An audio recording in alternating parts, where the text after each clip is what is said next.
곳에 계신 성령님 우리에게 말씀하시고 우리를 가르치소서. 닫힌 우리 맘 열어주시고 주의 빛으로 밝혀 우리 인도하소서. 주님보다 앞서지 않고 겸손하게 주님의 말씀 기다리니 주님 손에 우릴 맡깁니다. 사랑으로 인도하소서. 주님보다 앞서지 않고 겸손하게 주님의 말씀 기다리니 주님 손에 우릴 드립니다. 사랑으로 인도하소서. 사랑으로 인도하소서.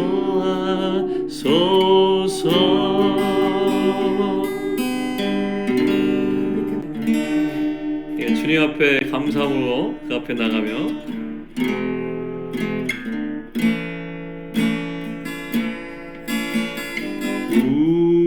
우리 주를 위대하며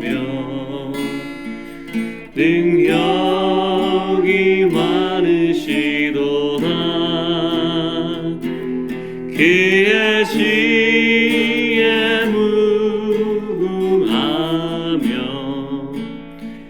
인자는 영원하도다. 상한 자들 고치시며 상처를 싸매시도다. 별들의 수를 세시며 이름을 붙이셨도다. 그가 구름으로 하늘을 덮으시며 딸 위하여 그 준비하시니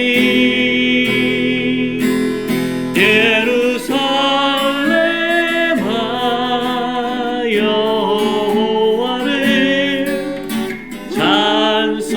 찬송할지어다. 내 하나님을 감사함으로 주 앞에 나가며 주 임재 앞에 경배해. 우리 주는 위대하며 능력이 많으시도다. 그의 지혜 무궁하며 인자는 영원하도다. 상한 자들 고치시며 상처를 싸매시도다. 별들의 수를 세시며 이름을 붙이셨도다. 그가 구름으로 하늘을 덮으시며 땅을 위하여 그 준비하시니 예루살렘아 여호와를 찬송할지어다. 내 하나님을 감사함으로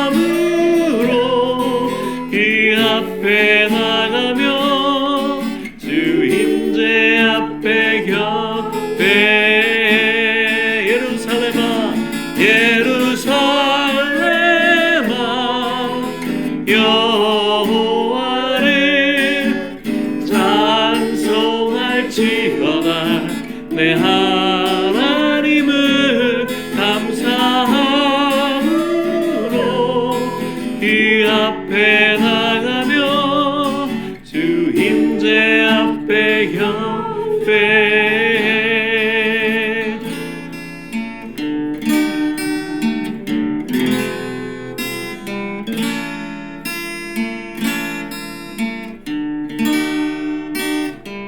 아멘. 상한 자를 고치시며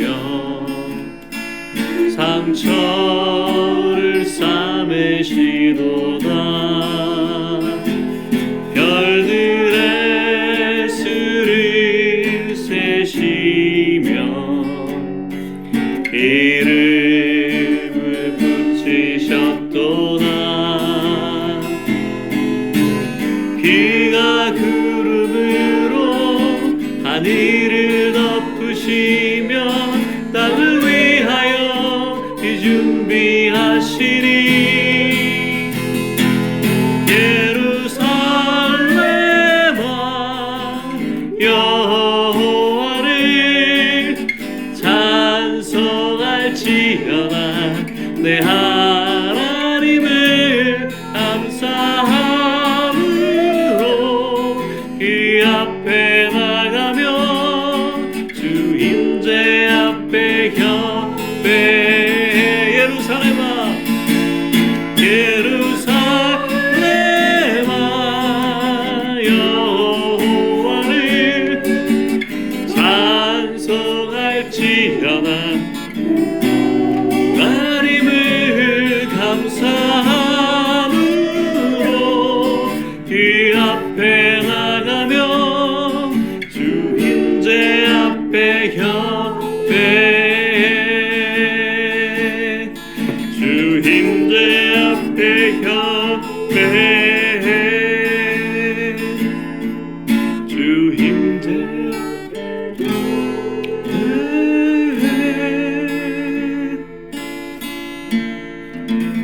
아멘 아멘 감사합니다. 아멘. 오늘 말씀 나누고 또 찬송하시죠? 잠깐 기도하겠습니다. 주님 감사합니다. 정말 상한 자를 싸매시고 상한 갈대를 꺾지 아니하시고 하늘에 수많은 별들을 지으시고 이름 붙이셨듯이 저희들의 이름을 하나하나 아시고 사랑하시고 저희들을 아버지와 아들과 성령 안에 갖고 계셨던 그 사랑의 집안으로 저희도 그 사랑을 받을 수 있도록 초대해 주셔서 감사합니다. 이 시간 오늘 주님 성령님에 대해서 같이 나누는 시간을 가지려고 합니다. 성령님 임하시옵소서. 이곳을 주장하시고 통치하시고 주님의 기뻐하심을 나타내소서. 저희가 주님으로 인하여 기뻐합니다. 예루살렘아 여호와를 송축할지어다. 지금 저희가 주님을 송축하며 주님의 이름을 높여드립니다. 감사합니다. 감사합니다. 예수님 이름으로 기도합니다. 아멘. 제가 네, 초자연적인 문화에 대해서 말씀을 나누려고 이제 주님 앞에서 생각하고 있습니다.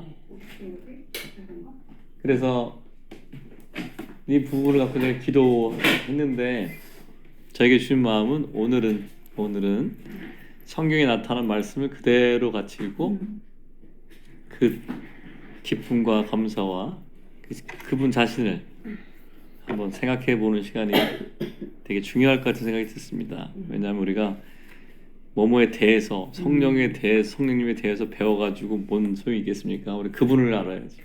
아멘. 그분에게 성경에 계시던 성경이 표현한 거를 저희가 좀 한번 좀 상고해 보는 시간을 가졌으면 좋겠고 오늘 좀 천천히 진행할 겁니다. 천천히. 그리고 주님 저에게 다음에 말씀을 계속 주셨어요. 초자연적인 문화에 대해서 몇 주 이어서 할 거예요. 성경에 있는 신약에 나타난 성령의 역사와 은사와 교회 주신 직임과 우리가 회복되어야 될 부분들 다 얘기할 겁니다. 그리고 주님께서 원하시면 성령의 은사도 임할 것을 기도하겠습니다.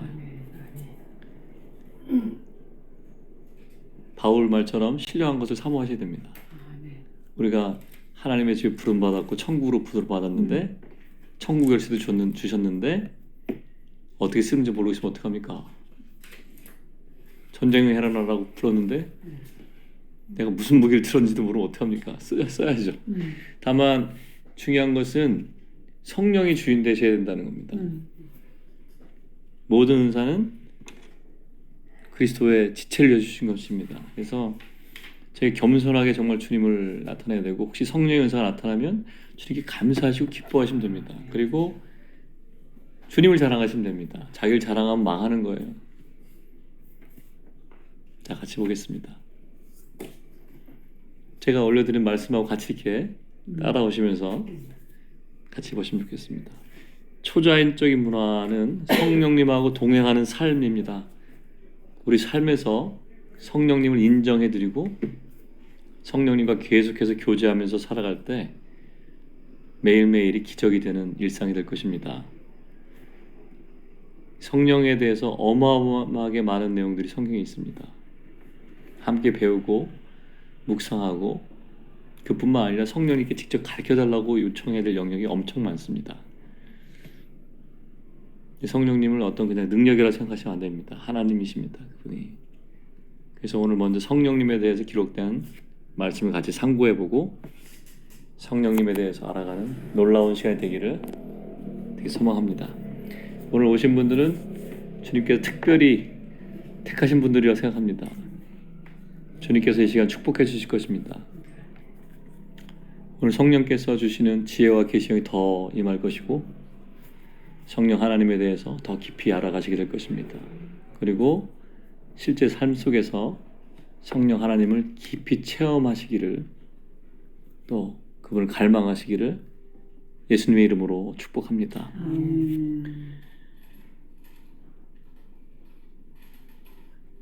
구약 창세기 1장 1절에서 2절까지 한번 같이 읽겠습니다. 1장 1절에서 2절.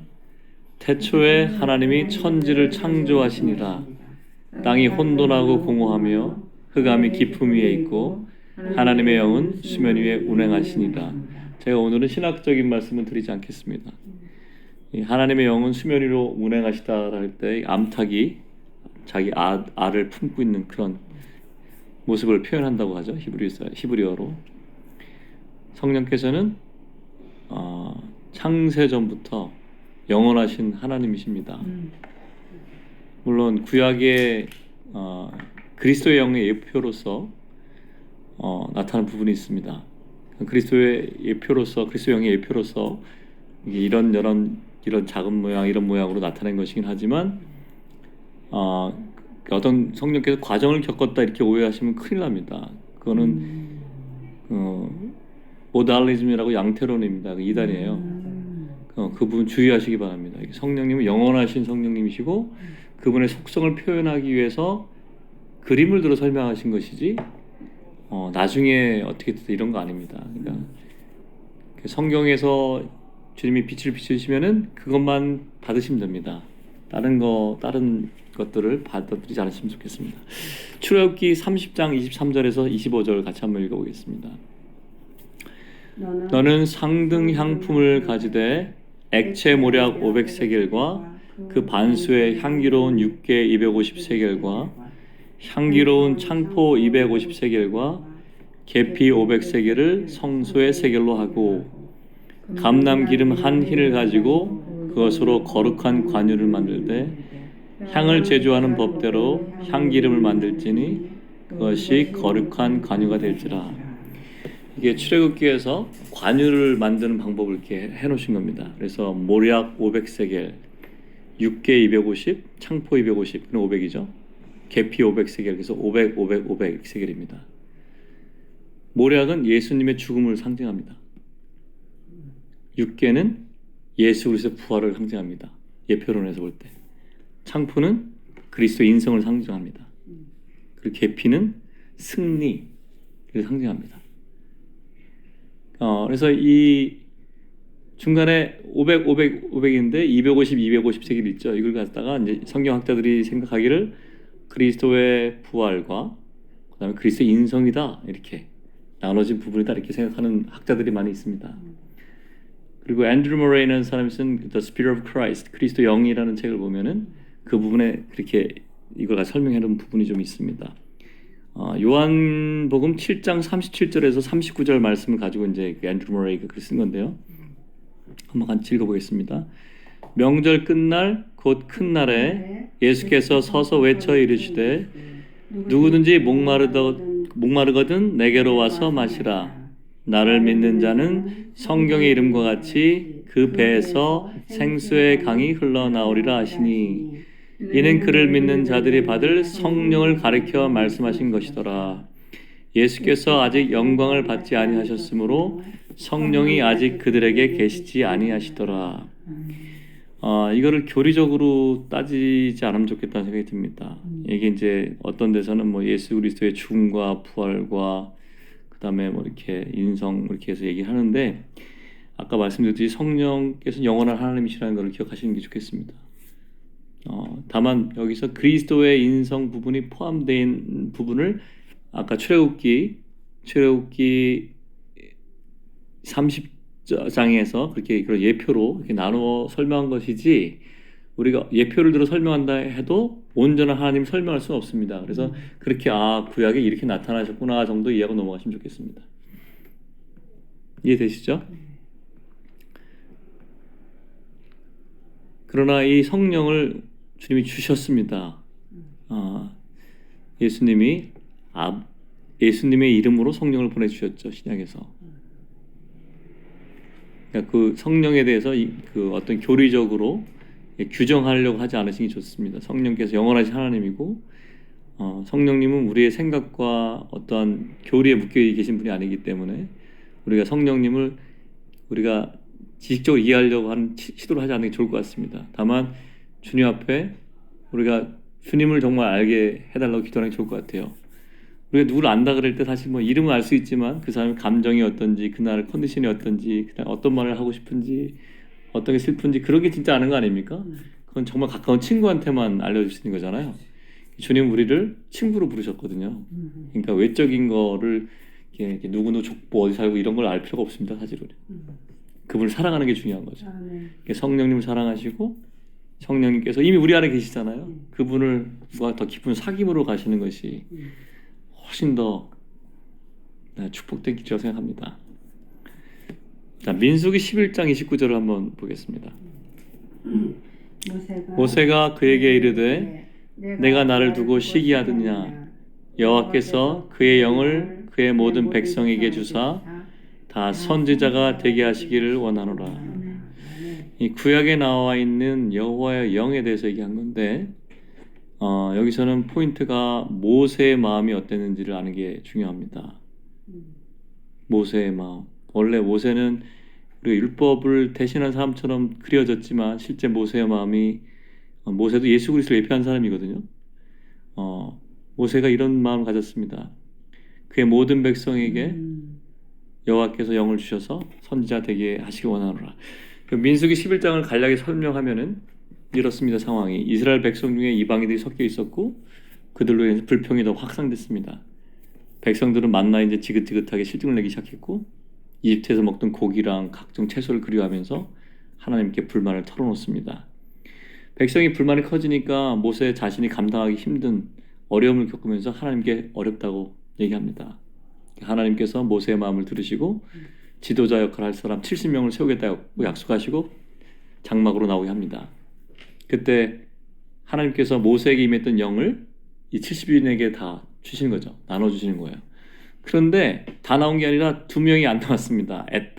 엘닷이라는 사람하고 메닷이라는 사람이 장막에 안 나오고 자기 신영에 있다가 그 70인에게 모세에게 임했던 영이 임하니까 장막에서 자기 장막에서 아니 자기 진영에서 그 예언하기 시작했습니다. 그러니까 주님이 장막으로 불렀는데 자기 진영에서 그냥 두 명이 나고자 아닙니까? 아니면 모세의 명을 거역했든지 심기가 뒤틀렸는지 안 나왔겠지 두 명이. 그러니까 왜 여호와 영이 이게 모세가 모른 그 질서 안에서 이게 예언을 해야 되는데 저쪽 진영에서 자기 떨어져서 막 예언하니까 어떤 젊은 애가 막 쫓아와가지고 얘기하는 겁니다. 여호수아한테 와서 아니 저 사람이 저기서 예언해요. 이게 여호수아가 이렇게 충격을 받았습니다. 그래서 모세한테 가서 얘기하는 거죠.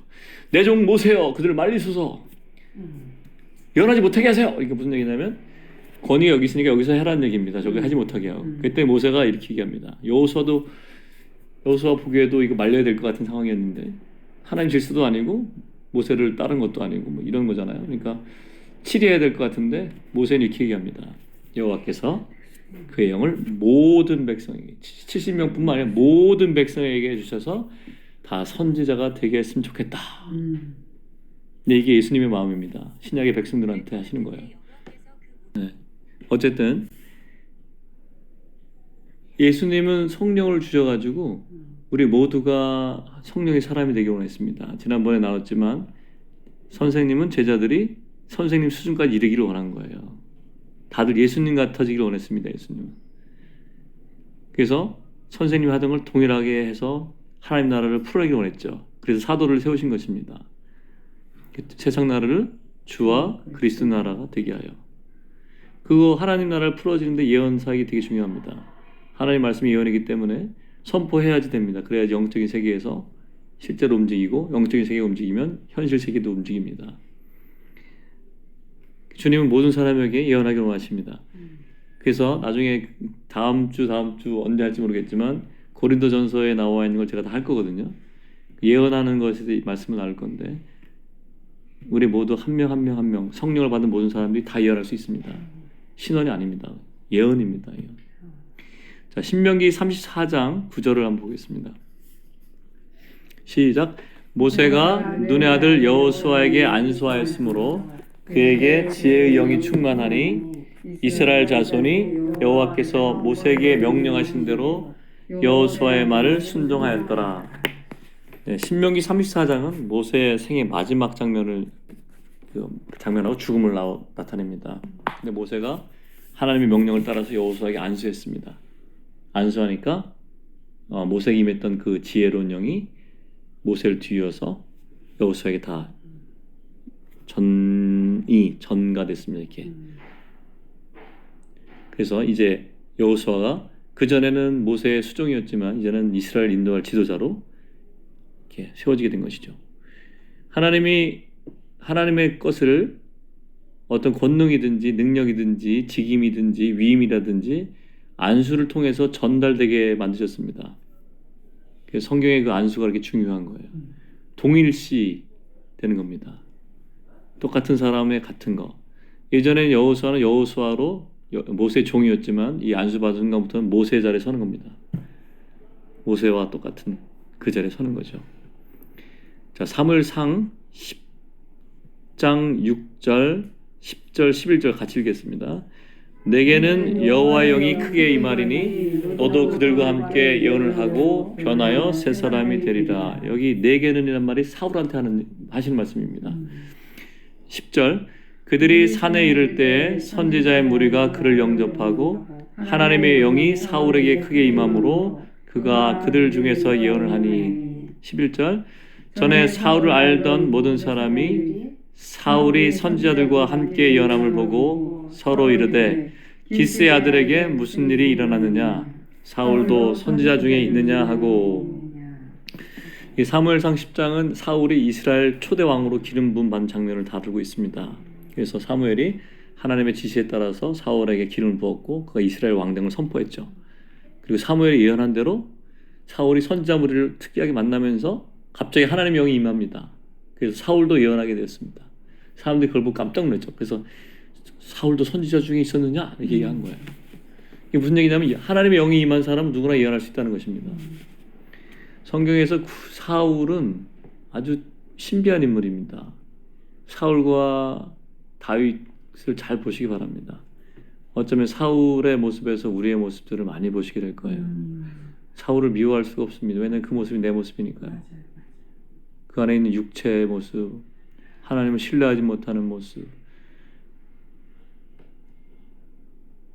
사무엘이 사울을 왕으로 세웠지만 그 당시에 모든 백성은 사울을 따르지 않고 사무엘을 따르고 있었습니다. 사울이 예배를 드렸잖아요. 사무엘 대신. 근데 원래 왕도 예배 드릴 수 있거든요, 권리가. 근데 사무엘이 기다리라 해서 그걸 못 기다린 것뿐이죠. 근데 갑자기 그 순간 다윗에게로 기름 부음이 흘러갔다고 알게 됐습니다. 사람들이 백성들이 다윗을 좋아하고 따르는데 사울은 아마 미쳤을 겁니다. 중간에 껴가지고.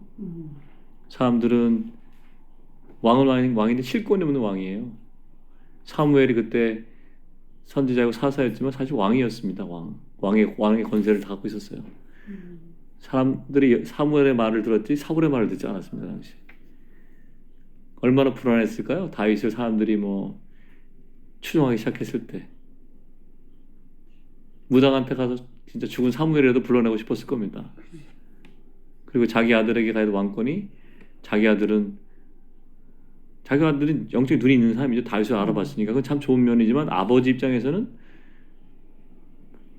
요나단을 보면서 참 미쳤을 겁니다. 근데 왕권을 아무리 못난 아들이라도 못난 아들한테 주고 싶지 않습니까, 사람이?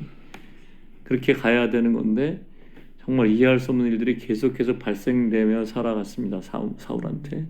결국 그렇게 처참하게 죽었는데 그 모습이 원래 우리의 모습입니다. 주님이 우리를 사울에서 다윗으로 바꾸신 거예요. 놀랍지 않습니까? 자, 요엘서 2장 28절에서 29절 28절부터 읽겠습니다. 시작. 그 후에 내가 내 영을 만민에게 부어주리니 너희 자녀들이 장래일을 말할 것이며 너희 늙은이는 꿈을 꾸며 너희 젊은이는 이상을 보며 그때 내가 또 내 영을 남종과 여종에게 부어줄 것이며 이 요엘의 말씀이 1차적으로는 오순절날 이루어졌습니다. 근데 오순절 이후에 사실 예수님이 그리스도께서 탄생하시고 십자가 죽고 부활하실 때부터 말세였거든요. 마지막 때. 그때가 마지막 때입니다. 그러니까 지금까지 계속 이어지는 거예요. 여기. 그 오순절에 부었던 성령이 지금도 역시 역사하고 계십니다. 그러니까 지금도 똑같이 해당되는 말씀입니다. 주님이 지금도 하나님의 영을 만민에게 부어주는데 만민에 우리가 들어갑니까? 안 들어갑니까? 자녀들은 장래일을 말할 거라 했습니다. 우리 하나님의 자녀에 들어갑니까? 안 들어갑니까? 우리한테도 주님이 성령이 임하면 장래일을 말할 수 있습니다. 늙은이 꿈을 꾼다는데 꿈을 꾸셔도 되죠. 네. 젊은이 이상을 본다는데 우리 구자매는 청년이라고 하셨는데 이상을 보실 것입니다. 네. 이상이라는 게 하나님의 꿈꾸시는 거예요. 어떤 때는 이렇게 열린 이상이라서 이렇게 화면처럼 보일 수도 있고 하지만 주님의 마음을 이해하는 사람이 이상을 가진 겁니다. 우리 안에 그 예수 그리스도를 향한 그 소망이 있지 않습니까? 그것이 이상입니다. 주님이 다시 오시길 기다리는 거. 또 내 영을 남종과 여종에 부어줄 것이라 했잖아요. 여기 남종과 여종에 우리가 들어갑니까? 안 들어갑니까? 성령이 우리를 어떻게 한다는 뜻입니까? 우리에게 부어주신다는 거예요. 그냥 주시는 게 아니고 부어주시는 겁니다. 그 자리에 우리가 믿음으로 취하면 그 우리 겁니다. 제 구약에서 여러 가지 말씀이 있었지만 줄이고 그래서 요만큼만 살펴봤습니다. 자, 신약 말씀도 좀 보겠습니다. 성경만 읽어가도 은혜가 되시죠? 네. 자, 오늘 주님께서 많은 걸 알려주실 것입니다. 신약 마태복음 1장 20절 이 일을 생각할 때 주의 사자가 현몽하여 이르되 다윗의 자손 요셉아 내 아내 마리아 데려오기를 무서워하지 말라. 그게 잉태된 자는 성령으로 된 것이라. 네, 성령으로 잉태하신 걸 얘기하신 것이죠. 성령께서 하신 역사를 좀 이렇게 쭉 보는 겁니다. 여기 주의 사자가 있어서 잠깐 말씀드리고 나가면 구약에 보면은 여호와의 사자라는 말씀이 있습니다. 기억나십니까? 여호와의 사자. 모세를 부를 때도 여호와의 사자가 있었고 하갈을 부를 때도 여호와의 사자가 나왔습니다. 여호와의 사자라고 말이 나오면 반드시 그 뒤에 좀 있다가 여호와로 바꿉니다. 그 말이. 여호와의 사자가 여호와로 바뀌어요. 구약에서 여호와의 사자라고 쓴 부분 예수 그리스도의 현현을 나타내는 겁니다. 사실 하나님의 두 번째 유격이신 아들 예수 그리스도를 그렇게 표현했습니다. 그리고 출애굽기에서 모세가 그 떨기나무 가운데서 하나님을 만날 때 여호와라 이름을 들었잖아요. 여호와, 유헤바헤 이렇게 히브리어로. 그게 뜻이 뭐냐면 손을 봐라, 못을 봐라는 뜻입니다. 여호와는 뜻이 원래 예수라는 뜻이에요, 히브리어로. 독일 신학자들이 어떻게 읽을지 몰랐기 때문에 그냥 여호와 이렇게 했는데 사실 음력을 해보면 여호와보다는 야훼가 더 가깝습니다. 야훼. 야훼라는 뜻이 항상 존재하시는 분 그런 뜻이에요. 그러니까 지금 사자가 나와서 이렇게 말씀 나누는 거예요. 잠깐 지나가는 말로. 그렇지 않고 여호와의 사자가 아니라 사자일 때는 천사를 나타냅니다. 네, 마태복음 3장 11절을 보겠습니다. 3장 11절 시작. 나는 너희로 회개하기 위하여 물로 세를 베풀거니와 내 뒤에 오시는 이는 나보다 능력이 많으시니 나는 그의 신을 들기도 감당하지 못하겠노라. 그는 성령과 불로 너에게 세를 베푸실 것이요.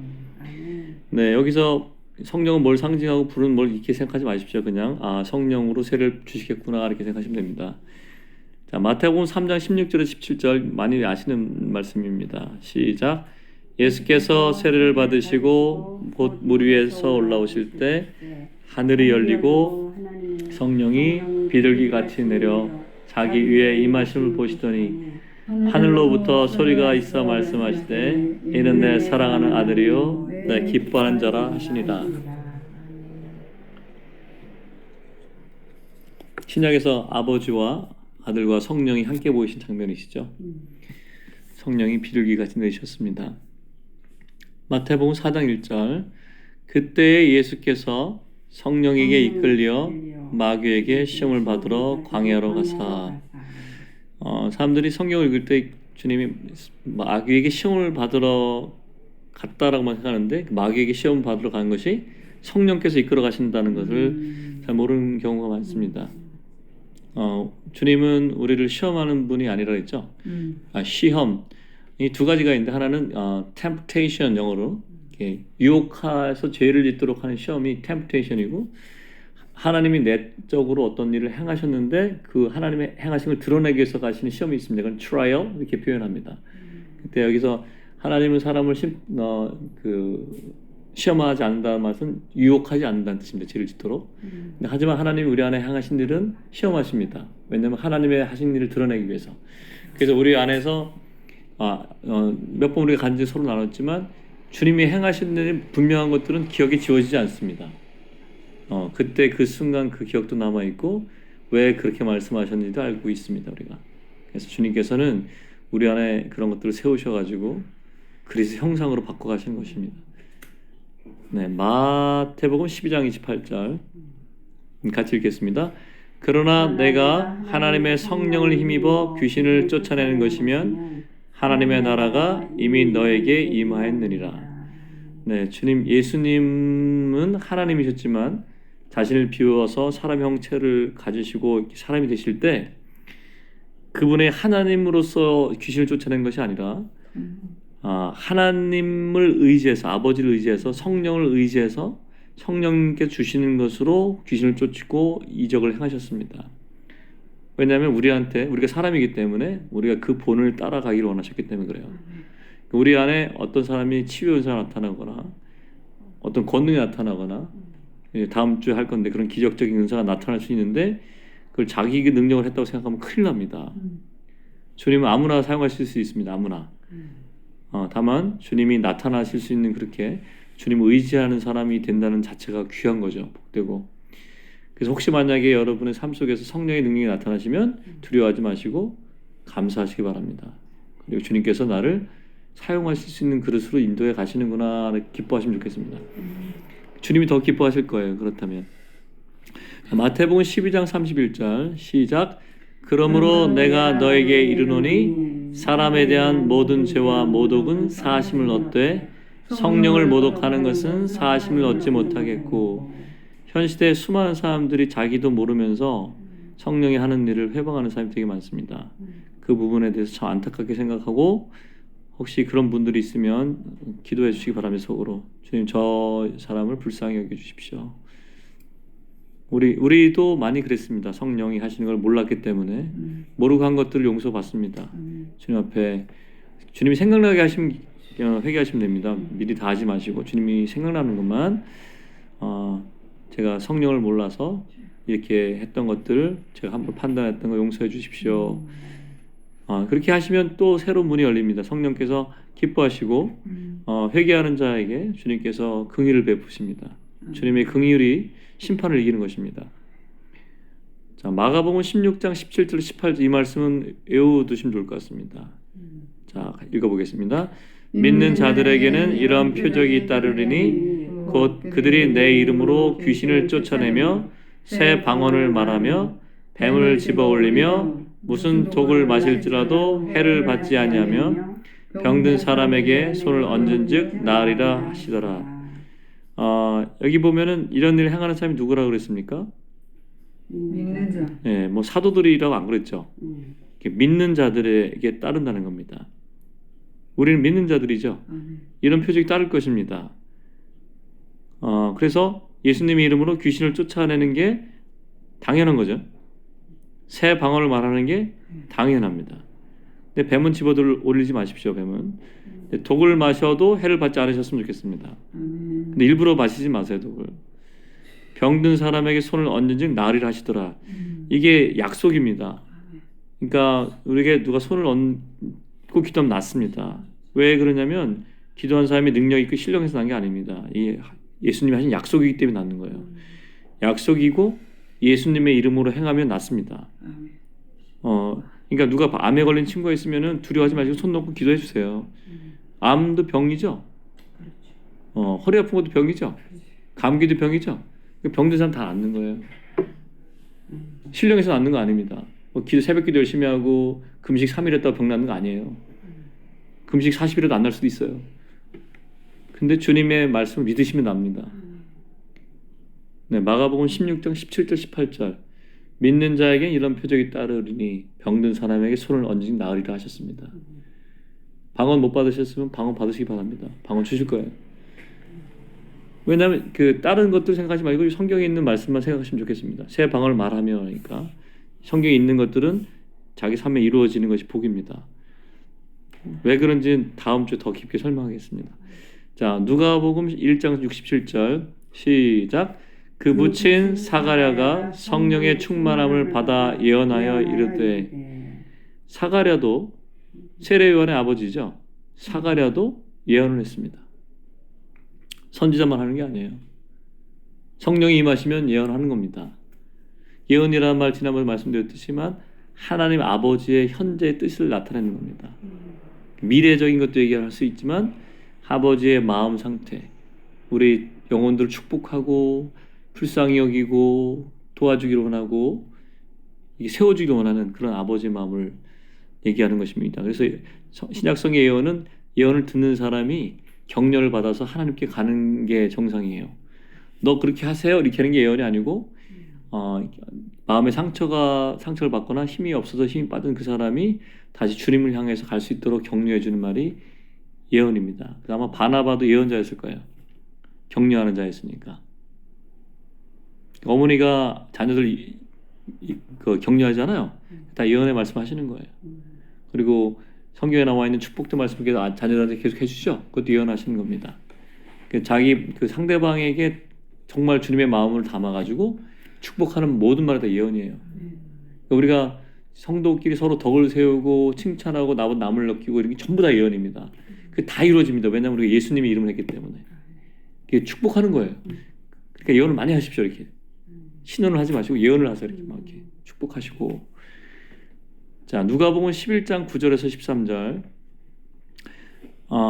거기 보면은 어떻게 읽으시냐면 9절을 읽으시고 10절을 읽고 13절을 읽겠습니다. 9절 시작. 내가 또 너에게 이르노니 구하라 그러면 너에게 주실 것이요 찾아라 그러면 찾아낼 것이요 문을 두드리라 그러면 너에게 열릴 것이니 구하는 이마다 받을 것이요 찾는 이는 찾아낼 것이요 두드리는 이에게는 열릴 것이라. 13절 너희가 악할지라도 좋은 것을 자식에게 줄 줄 알거든 하물며 너희 하늘 아버지께서 구하는 자에게 성령을 주시지 않겠느냐.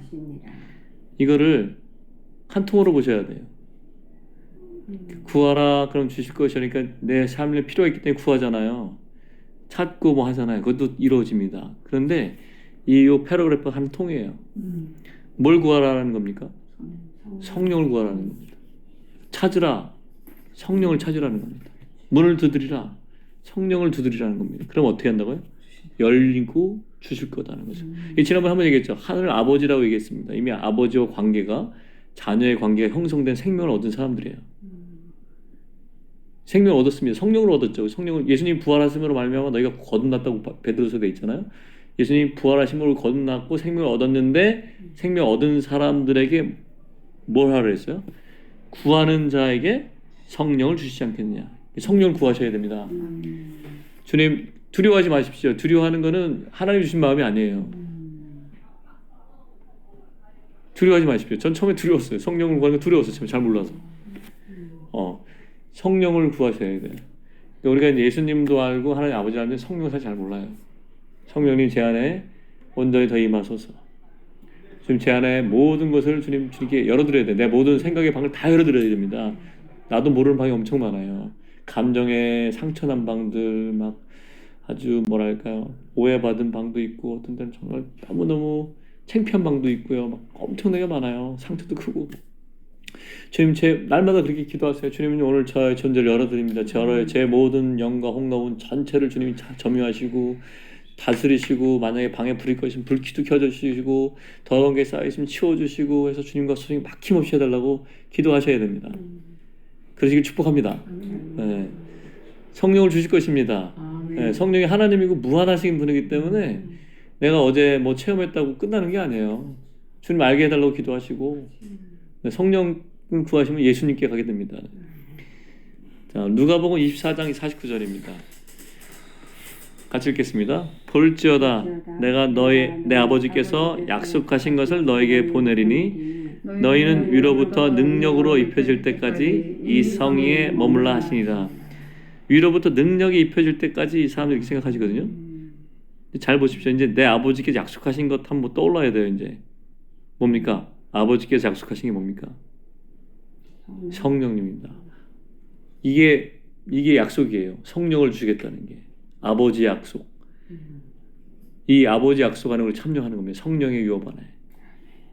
예수 그리스도께서 그래서 오셨어요. 성령을 주시려고.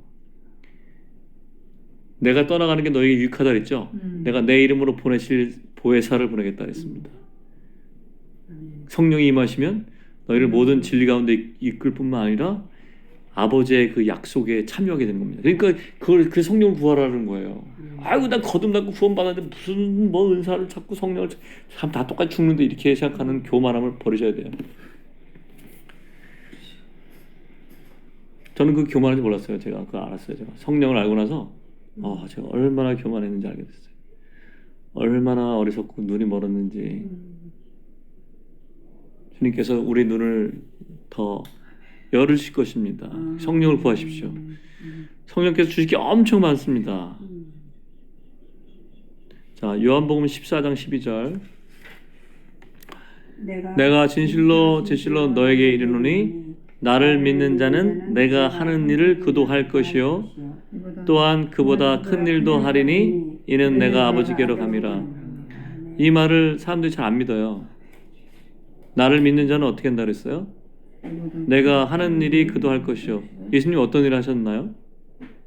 가난한 자에게 복음을 전하시고 병든 자를 치유하시고 문둥병을 고치시고 이제 죽은 자를 살리셨습니다. 그 일을 어떻게 누가 한다고요? 나를 믿는 자는 한다는 거예요. 그리고 그보다 큰 일도 한다고 그랬습니다. 이 말씀을 믿으시기 바랍니다. 내 힘으로 하려고 하지 마시고 내 힘 못하니까 남을 치료하는커녕 자기 것도 못하는데 그러나 주님이 하시면 하신다는 거예요. 성령이 임하시면 하시는 거죠. 자, 요한복음 14장 16절. 자, 내가 아버지께 구하겠으니 그가 또 다른 보혜사를 너에게 주사 영원토록 너희와 함께 있게 하리니. 이 보혜사를 우리에게 주셨습니다. 그리고 우리 안에 함께 하십니다. 영원토록. 네, 이 너무너무 귀한 선물을 우리에게 주셨습니다. 아버지가 주고 싶었던 게 이거예요. 성령을 주시고 싶었습니다. 요한복음 14장 26절 시작. 보혜사 곧 아버지께서 내 이름으로 보내실 성령 그가 너에게 모든 것을 가르치고 내가 너에게 말한 모든 것을 생각나게 하리라. 저는 20대 초반에 이걸 보고 깜짝 놀랐습니다. 내 이름으로 보내실 성령. 예수님, 성령의 이름이 예수님이구나. 예수님이 그랬어요. 아버지의 이름을 자기에게 주셨다 그랬어요. 아버지 이름이 뭡니까? 아버지 이름. 예, 예수님이 그랬어요. 아버지 이름을 나에게 주셨어요. 예수님이 아버지의 이름을 왔어요. 예수님 이름이 뭐예요? 예수잖아요. 예수. 아버지 이름이 뭐라는 거예요? 예수라는 거예요. 아버지 이름을 주셨, 예수를 주셨고 성령을 부를 때 누구 이름으로 보내주셨어요? 내 이름으로 보냈죠. 성령의 이름도 예수고 아버지 이름도 예수고 아들 이름도 예수입니다. 저는 이거 너무너무 놀랐어요. 놀라지 않습니까? 놀랐지 않습니까? 놀랐습니다. 그래서 그 이름이 그렇게 귀한 이름이에요. 아버지와 아들과 성령의 이름입니다. 예수라는 이름이. 아멘. 요한복음 15장 26절.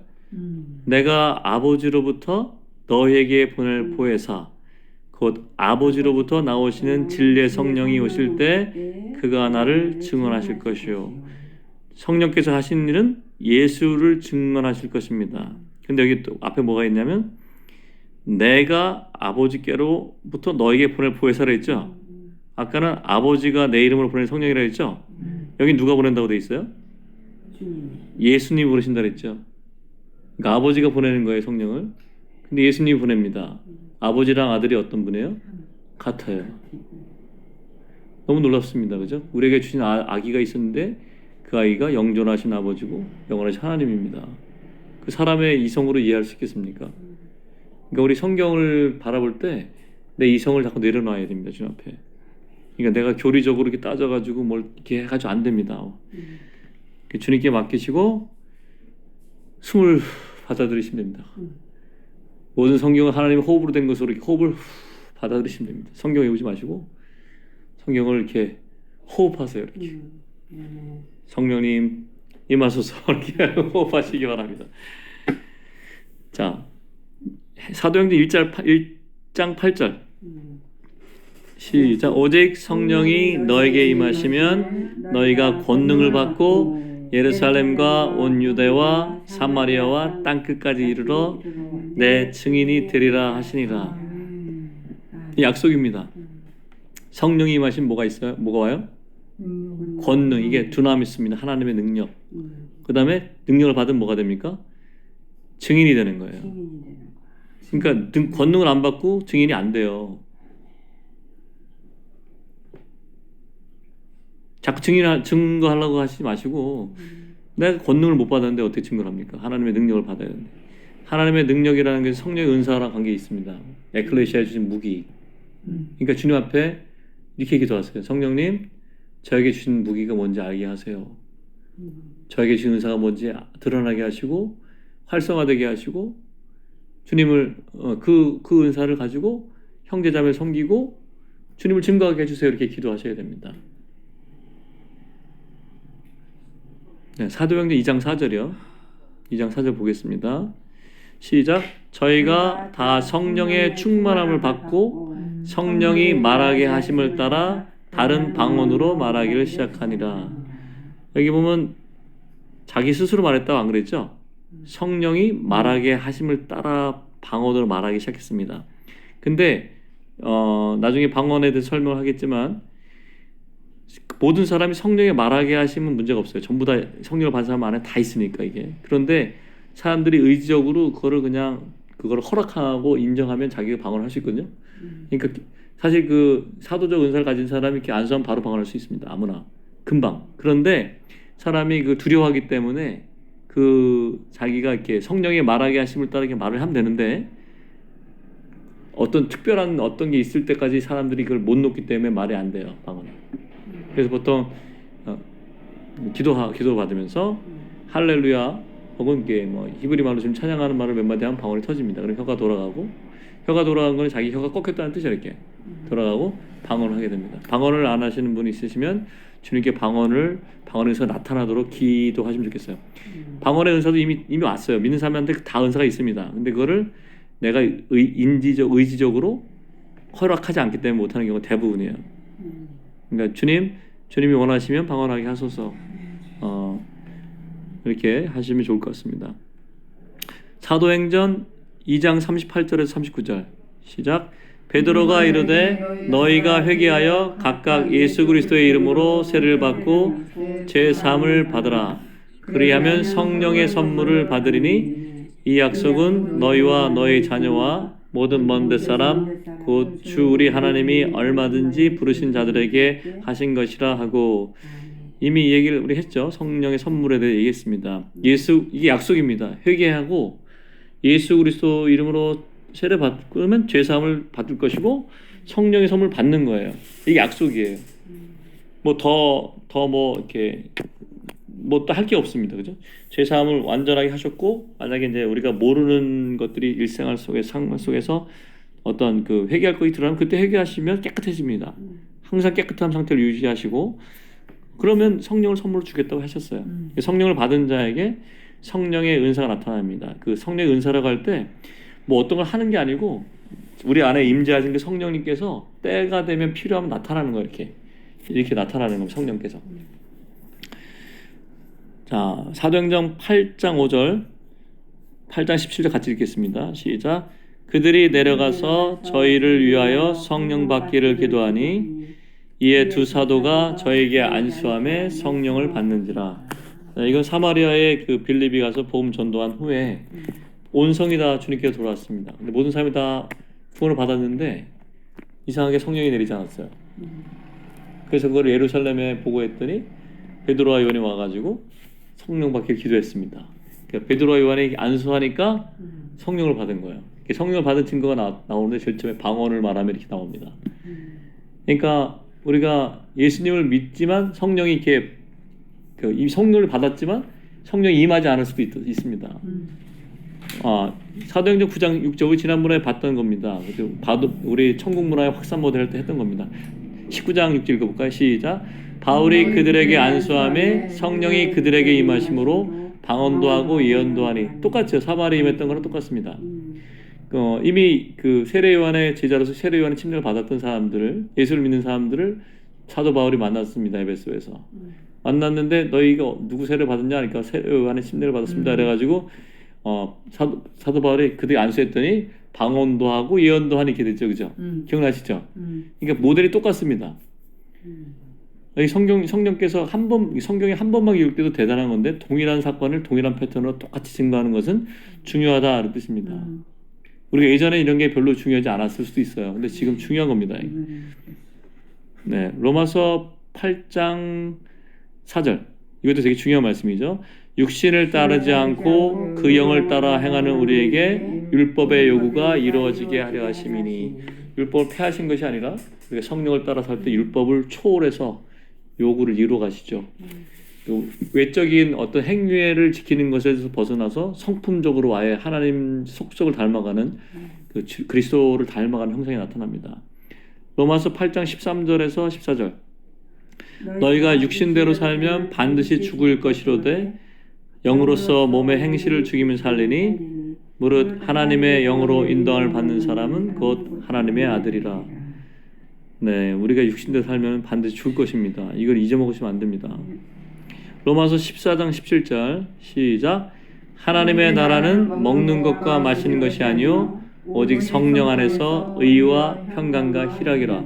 우리가 하나님 나라를 추구하고 있습니다. 하나님 나라 어디 있다고요? 누구 안에? 우리 안에. 아니 여기는 우리 안에 안 써 있는데 뭐라고 써 있습니까? 하나님 나라는 어디 안에서? 로마서 14장 17절. 성령 안에서. 그러니까 하나님 나라 어디 있어요? 성령 안에서 의와 평강과 희락인 거예요. 그러니까 하나님 나라는 의와 평강, 희락만 생각 안 돼요. 성령 안에 있어요. 아멘. 좀 밝아지시죠? 네. 네. 자, 로마서 15장 19절입니다. 표적과 기사의 능력으로 성령의 능력으로 이루어졌으며, 그까지만 읽겠습니다. 사도 바울이 자기가 복음 전한 걸 얘기하는 거예요. 자기 지식으로 했다고 얘기하지 않습니다. 표적과 기사의 능력으로. 이게 성령께서 하시는 일입니다. 성령의 능력으로 이루었다고 얘기하고 있습니다. 사도 바울의 글을 보면은 하나도 자기가 가말리엘에서 배운 거, 자기 깨달은 계시를 얘기한 적이 없습니다. 성령의 나타남을 했다고 두려워 떨었다 그랬어요. 왜냐하면 성령의 나타남이 안 되고 자기 걸 나타낼까 그랬을 것 같아요. 이 성령 아는 사람들은 나서지 않습니다. 왜냐하면 성령이 나타나시길 원하기 때문에 그렇죠. 자, 고린도전서 2장 4절 이 말씀도 좀 외워두시면 좋겠죠. 한번 해보겠습니다. 내 말과 내 전도함이 설득력 있는 지혜의 말로 하지 아니하고 다만 성령의 나타나심과 능력으로 하여.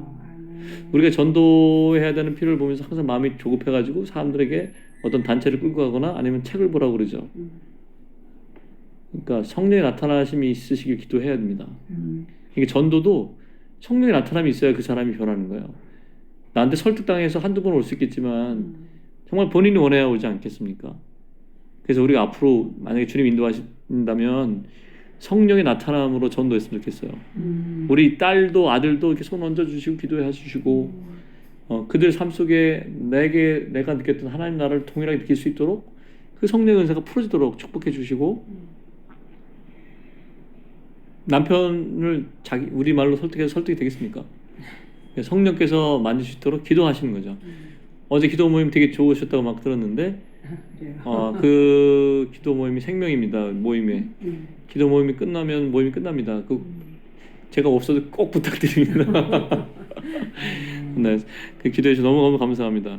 자, 고린도전 2장 14절을 지금 천천히 한번 읽어보겠습니다. 시작. 육에 속한 사람은 하나님의 성령의 일들을 받지 아니하나니 이는 그것들이 그에게는 어리석게 보이며 또 그는 그것들을 알 수도 없나니. 자, 성령의 일을 말씀하시는데 안 듣는 사람이 있죠? 그분들 뭐라 그래요? 여기? 육에 속한 사람이라는 거죠. 만약에 여러분이 성령에 대한 얘기를 했는데 누가 안 들어요. 그 사람이 뭐라는 거예요? 그 사람이 육에 속한 사람이라는 거예요. 그 사람이 크리스찬에도 마찬가지예요. 육에 속한 크리스찬이에요. 성령의 일을 의아하게 생각하는 사람들이 있습니다. 주변에 많이 있으시죠? 성령의 일을 의아하게 생각하는 사람 많이 있잖아요. 고린도전서에는 예전에 다른 교회들에서 이렇게 깊이 없이 낮은 땅에 속한 분열에 속한 뭐 이런 거라고만 얘기했는데 사실 성령의 깊은 것이 고린도전서에 다 있어요. 주님이 허락하시면 우리 그걸 다 살펴봤으면 좋겠습니다. 보려고 그래요. 다음 주는 고린도전서 12장하고 14장 해보려고 합니다. 사람들이 많이 설명하지 않는 거. 자, 고린도전 12장에서 4절에 11절 이건 다음 주에 할 건데 그냥 읽어만 보겠습니다. 같이 시작. 은사는 여러 가지나 성령은 같고 직분은 여러 가지나 주는 같으며 사역은 여러 가지나 모든 것을 모든 사람 가운데서 이루시는 하나님은 같으니 각 사람에게 성령을 나타내심은 유익하게 하려 하심이라. 잠깐만요. 성령을 나타내심은 왜 나타나셨다 그랬어요? 유익하게 하려고 나타났다 했죠. 이건 자기에게도 유익한 거가 있지만 기본적으로는 공동체에 유익하기 위해서는 그렇습니다. 다른 지체를 세우는 거예요. 자기만에서 끝나는 게 아니고 공동체에 필요가 있기 때문에 주님 은사를 주신 거예요. 참고로 고린도전서 12장은 성령이 주시는 은사도 있고 예수님이 주시는 은사, 직임적 은사라고 하는데 그거는 섞어놨습니다. 에베소서 4장에 사도와 선지자와 복음 전한 자와 목사와 교사를 주셨다. 그거는 직임적 은사입니다. 그거는 신학적으로 보면은 예수님이 부활 승천하시면서 교회에 선물로 준 거고 직분적 인사예요. 고린도전서 12장 4절에서 10일까지는 성령께서 나눠주신 선물입니다. 그리고 밑에는 그 직임적 은사랑 기능적 은사 섞어놨어요. 그러니까 직임적 은사라고 하면은 교회에서 교회 몸을 세우기 위해서 중요한 직분을 주신 거예요. 그 예수님이 주신 걸로 돼 있고 성경에는 기능적 은사는 성령께서 몸을 위해서 주신 거예요. 성령께서 원하시는 대로 주신 겁니다. 근데 읽어볼게요. 이제 어떤 사람에게는 성령으로 말미암아 지혜의 말씀을 자세하게 다음 주에 하겠습니다. 어떤 사람에는 같은 성령을 따라 지식의 말씀을, 다른 사람한테는 같은 성령으로 믿음을, 어떤 사람에게는 한 성령으로 병 고치는 은사를, 어떤 사람에게는 능력 행함을, 어떤 사람에게는 예언함을, 어떤 사람에게는 영들 분별함을, 어떤 사람에게는 각종 방언 말함을, 어떤 사람은 방언들 통역함을 주시냐니 이 모든 일은 같은 한 성령이 행하사 그 뜻대로 각 사람에게 나눠주는 것이라. 이게 제가 성령의 은사라고 쓴 것도 있나요 거기에? 거기 써 있죠. 왜 성령 은사라고 써 있죠? 선물.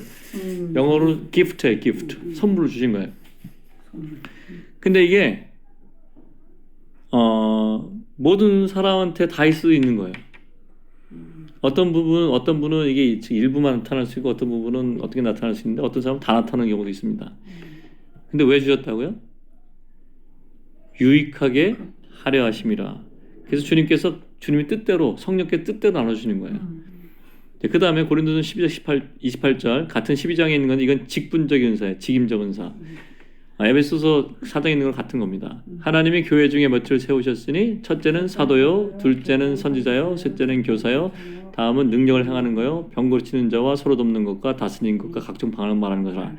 여기 있는 것들은 그 직임적 은사랑 그 기능적 은사가 섞여 있는데 여기서 말하는 방언을 말하는 것은 개인적으로 방언하는 걸 얘기하는 게 아니라 고린도전 14장에는 공적으로 방언하는 걸 얘기합니다. 공적으로 방언하는 사람은 반드시 통역하는 사람이 있어야 하게 돼 있습니다.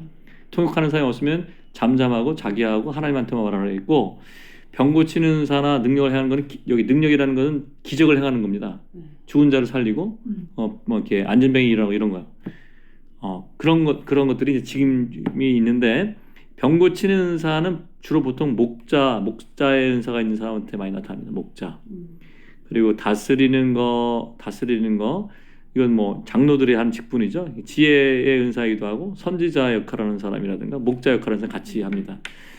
자, 에베소 4장 7절 8절 자 읽어보겠습니다. 우리 각 사람에게 그리스도의 선물의 분량대로 은혜를 주셨나니 그러므로 이르기를 그가 위로 올라가실 때 사로잡혔던 자들을 사로잡으시고 사람들에게 선물을 주셨다 했도다. 가로친 건 제가 쓴 겁니다. 부활하시고 승천하실 때 올라가셨다는 말이. 그러니까 그리스도의 선물을 줬는데 왜 줬냐? 4장 11절입니다. 왜 줬는지 읽어보실까요? 그 어떤 사람은 사도로, 어떤 사람은 선지자로, 어떤 사람은 복음 전환자로, 어떤 사람은 목사 교사로 삼으셨으니 이는 성도를 온전케 하며 봉사일을 하게 하심이라. 이렇게 돼 있죠. 온전케 하려 함이라는 뜻이 뭔 뜻이냐면 준비시킨다는 뜻이에요. 어떤 사람이 이렇게 뭐 사도로 같은 역할을 하고 선지자로, 복음 전환자로, 목사 교사로 부르심을 받았는데, 부르심은 있는데 준비가 안 되면 어떻겠습니까? 써먹겠습니까? 못 써먹겠습니까? 뭐 교사로 부르심 받았는데 그런 은사 있는 것 같은데 성경을 몰라. 그럼 어떻게 됩니까? 써먹을 수 없잖아요. 그러니까 온전케 하려 하심이란 말이 이렇게 준비시킨다는 뜻입니다. 직무를 할 수 있도록. 왜냐하면 이거는 직임적 은사, 직분 같은 건데 이런 분들이 있어야 큰 사역이 이루어집니다.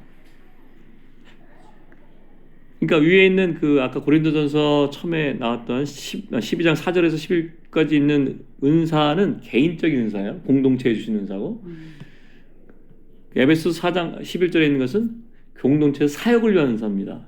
이게 다른 거죠. 기능적 은사랑 직분적 은사 두 개 다 겹칠 수가 있습니다.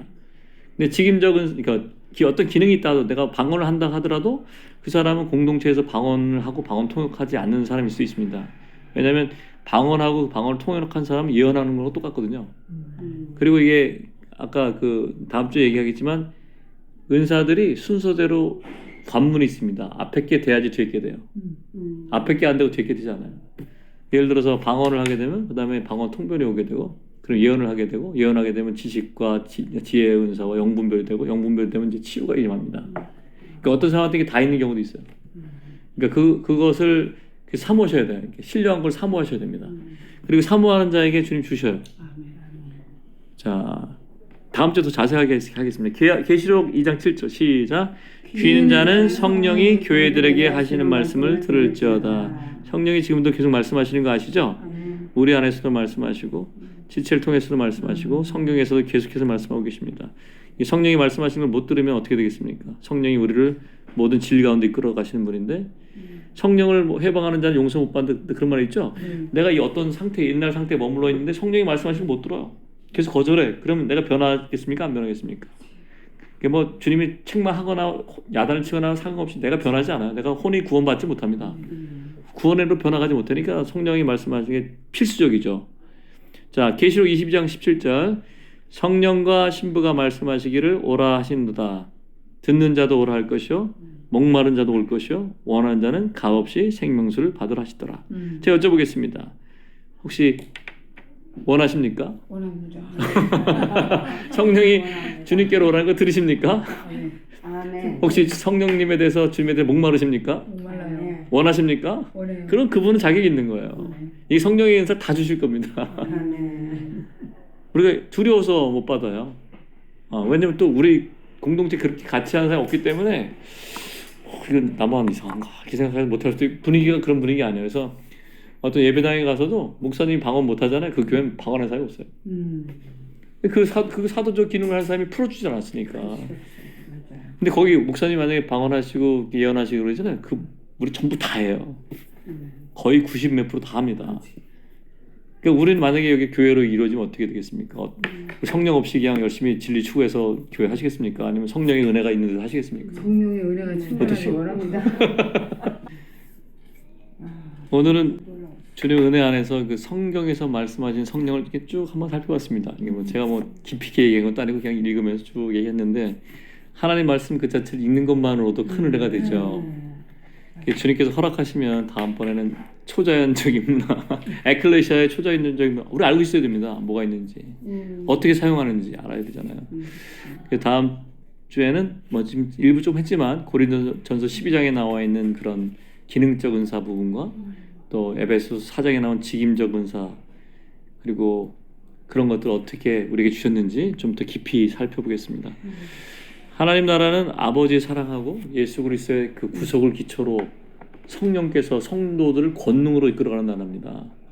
성령님 빠지시면 하나님 나라 안 이루어져요. 아멘. 성령의 권능으로 임하시는 것이 하나님 나라이기 때문에 저희가 초자연적인 분들을 알아야 됩니다. 그죠? 하나님은 첫 번째 보혜사였던 예수님을 우리한테 먼저 보내셨고 예수님 구속의 역사 끝난 다음에 예수님의 이름으로 또 다른 보혜사를 보내셨어요. 그러니까 예수님이라는 이름도 참 오늘 새로 왔죠. 네. 그래서 성령께서 예수님이 말씀하신 모든 것을 생각나게 하시고 기억나게 하시고 가르쳐 주십니다. 그래서 성령님과 동행하는 게 너무너무 중요한데 이걸 매 순간 물어보셔야 돼요. 그분이 군대 장관입니다. 그분이 주인이에요. 그래서 매 삶 속에서 주님이 주인 되심을, 성령님이 주인 되심을, 하나님이심을 인정하셔야 됩니다. 그분에게 성령의 은사가 풀어집니다. 자기를 인정하는 사람한테 다 주고 싶잖아요. 성령님을 인정하지 않았기 때문에 이렇게 안 풀린 거예요. 그분을 귀하게 여기시고 초청하시고 사랑을 고백하시고 더 알기를 원한다고 고백하십시오. 자, 그래서 일상생활 속에서 인도하시는 성령님을 풍성히 체험하시고 주님이 다시 오실 때까지 성령 안에서 그 행복한 삶을 의와 희락과 화평, 평강이라 그러죠. 그 행복한 삶을 살아가시기를 예수님 이름으로 축복합니다. 기도하고 좀 주신 말씀을 좀 나누겠습니다. 주님 감사합니다. 오늘 주님의 은혜로 성령님에 대해서 성경에 기록된 말씀을 상고하여 보았습니다. 저희들의 지각과 이해를 열어주셔서 감사합니다.